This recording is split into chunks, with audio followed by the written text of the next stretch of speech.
Hello বন্ধুরা, তোমাদের মাঝে আমি চলে এসেছি প্রতিজ্ঞা ধারাবাহিকের নতুন আপডেট নিয়ে। তো চলো আর দেরি না করে এই সমস্ত আপডেট সম্পর্কে আমরা জেনে আসি। মুক্ত হতেই এবার ডিএনএ রিপোর্ট নিয়ে রায়বাড়িতে এসে হাজির হয়ে ছুটির আসল পরিচয় সবাইকে জানিয়ে দিল দেবদত্ত বাবু। হ্যাঁ, আমরা এমনটা দেখতে চলেছি এই ভিডিওটিতে।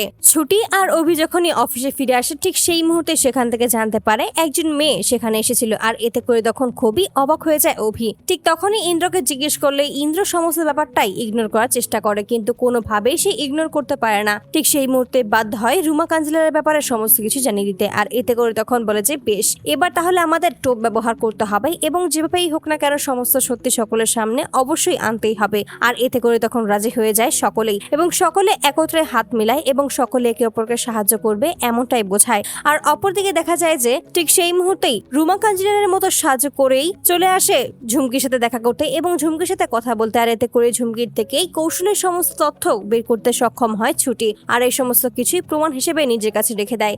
আর যখনই পরের হিয়ারিং এর সময় চলে আসে ঠিক সেই মুহূর্তে সকলের সামনে এসে ওই সমস্ত প্রমাণ পেশ করে, আর এতে করে তখন ঝুমকি খুব বাজেভাবেই ফেসে যায়। এবং এই সমস্ত কাজে ঝুমকি করেছে এটা যখনই জানতে পারে রুমা কাঞ্জিলাল ঠিক তখনই ক্ষিপ্ত হয়ে যায়। তখনই বলে যে এই সমস্ত কাজ তোমার দ্বারাই সম্ভব, তবে এবার তুমি ঝুমকি নিজেকে আর বাঁচাতে পারবে না।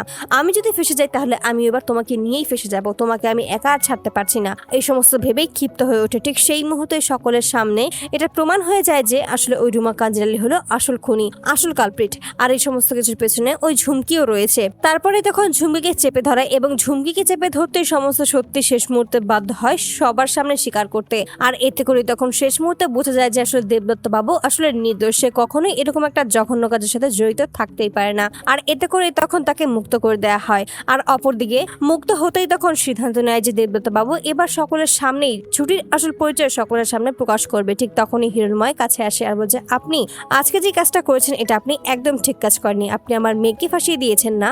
এবার আমিও দেখবো যে আপনাকে আমার থেকে কে বাঁচাতে পারে। এবার আপনিও আপনার প্রহর গুনতে থাকুন, আমি আপনাকে ছেড়ে দিয়ে কথা বলবো না। ঠিক তখন বলছে, আপনি এত যাকে মেয়ে মেয়ে বলছেন সে আদৌ কি আপনার মেয়ে সেটা কি আপনি জানেন? ঠিক তখন বলছে, কি সমস্ত বলছেন? ঠিক তখন বলছে, হ্যাঁ, আজকে বিকালে আপনি রায়বাড়িতে আসবেন, আমি সেখানে সমস্ত সত্যিটা প্রমাণ করে দেবো। আর এতে করে তখন একটু অবাকই হয়ে যায় হিরণময় বাবু।